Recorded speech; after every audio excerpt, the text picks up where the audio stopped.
everybody. This is Rodney Dowd again with another video on how to make teams more effective.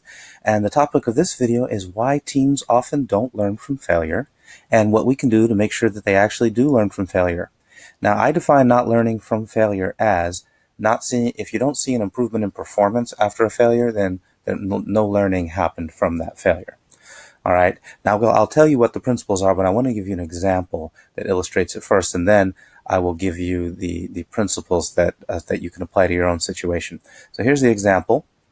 Doctors were learning a new surgery technique in the 1990s.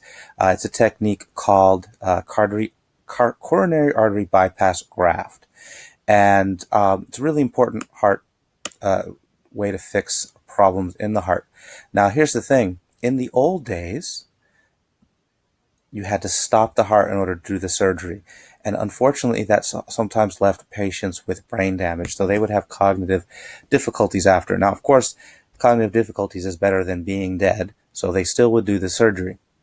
But in the 90s, a new way came about. And the new way, you didn't have to stop the heart. And it avoided the brain damage, which is fantastic.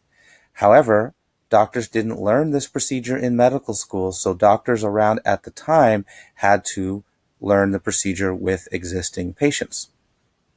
And so people tried it, and some of them failed and some of them succeeded. Now, if you were a surgeon who failed at the procedure, you tended to get worse with time. Those who succeeded tended to get better over time. And so just from your very first attempt, whether it was a failure or a success, would determine whether you were going to continue to succeed or not. Now, those people who watched their colleagues, which was really interesting, what the results were there, and if they saw their colleagues fail, their own success rate would go up. But if they saw their colleagues succeed, it had no effect. Now, here's the thing. Why is that, though?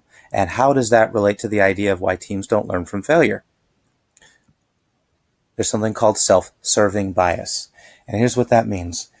When we succeed, we tend to explain that success by saying, what did I do that made this happen? I made this success happen. What was the effort I put in? What strategies I used, or what ability I have? And that gives you more confidence that you can continue to produce success in the future.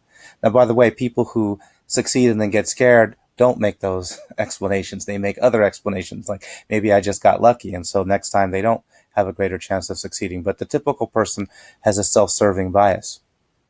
Okay, and same thing with watching someone else fail. When you watch someone else fail, your self-serving bias, your bias, you won't have that bias involved because it's somebody else, and instead you'll blame that person's failure on what they did.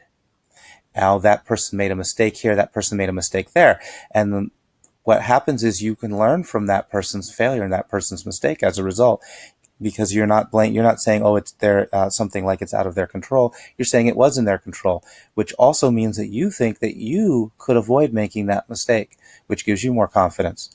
Now, if you watch someone succeed, a lot of times people will say, well, that person was successful because they got lucky, or because it just happened to be an easy patient or something like that. And so then the success has no effect. It doesn't improve anything. Okay, so how does that help us with teams? Here's how it helps us with teams. Why we don't learn from failures? It's our explanations of failure. Just as with the doctors with the procedure, they failed, and the way they explained it had a self-serving bias. So they'd say, hey, I had bad luck. I lacked ability. If you say you lack ability, that's the most damaging one you can make. Hopefully most surgeons aren't assuming that, but they might say, I lack the ability to do this particular surgery, or it's just too difficult, or the patient was too difficult, somebody got in my way. Hopefully that's not happening in the OR. But you can see with a team, you've probably heard this before. If someone asks a team or any individual, how come you didn't succeed? They might give explanations like this. And if they give explanations like this, the research predicts that the next time they're in that situation, the next time they have the same type of project, they will not perform better and will very likely perform worse.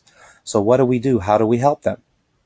Well, you do something called attribution retraining, which helps them come up with useful explanations. And here's what useful explanations are. There's two main types of useful explanations. One is effort.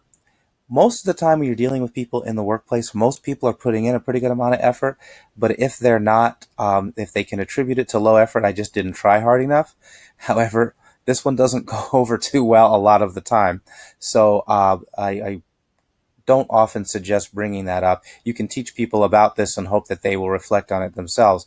But the one you can really talk about is strategies and what ineffective strategies were used. And you have to talk about it in such a way where it's non-threatening. We're not saying that you're bad people or anything. We all use ineffective strategies. And if someone was facilitating a meeting about this, it's really useful for that person to do some self-disclosure about times where they failed and that they found that there were ineffective strategies that they had used that contributed to that failure. Or just because the strategies were ineffective, they weren't able to prevent failure. You can talk about it either way. Or there was no strategy. Sometimes people are in situations where they are dealing with a project maybe that's been thrown in their lap and they just haven't really bothered to think through the project. And so there really isn't much strategy going on. They kind of deal with the things as they came up.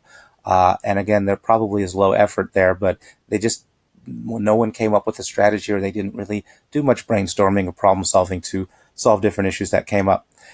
Another thing that can come up is they needed more strategies. Maybe they had some strategies to deal with some parts of the project, but some of the things that led to failures, they just needed additional. So there wasn't so much an ineffective strategy going on as there was a lack of useful and effective strategies to deal with different things.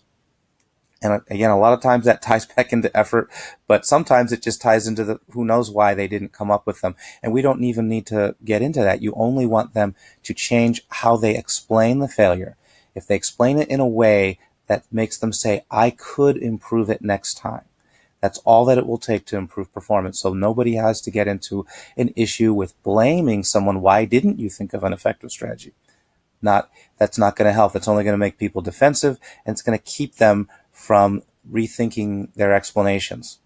And there's a whole area of psychology called attribution theory, and there's a whole psychological technique called attribution retraining that deals with all of this. And so anyhow, hopefully when you talk to people and talk to your teams, you can use some of this to help them improve their performance. And also you can even use it to help them improve what they learn from other teams. So they're going to be really good at learning from other teams' failures, but not from their successes. So another team that's in a similar situation with similar projects and they've succeeded, and if you start telling them, here's what that team did, a lot of times they say, no, that they don't really, that information just doesn't stick. And a lot of times it's because they think, well, they got lucky, or they're in a different situation than we are, or, it was a different time, even though it was only a year ago. And so they don't learn as much from the successes as you hope they would. But what if they said, let's assume that these people were doing something effective. What effective strategies were they using? and if they can accept that way of thinking and way of explaining the other team's success, they can actually learn from successes of others as well. All right. So I hope this is helpful. Let me know.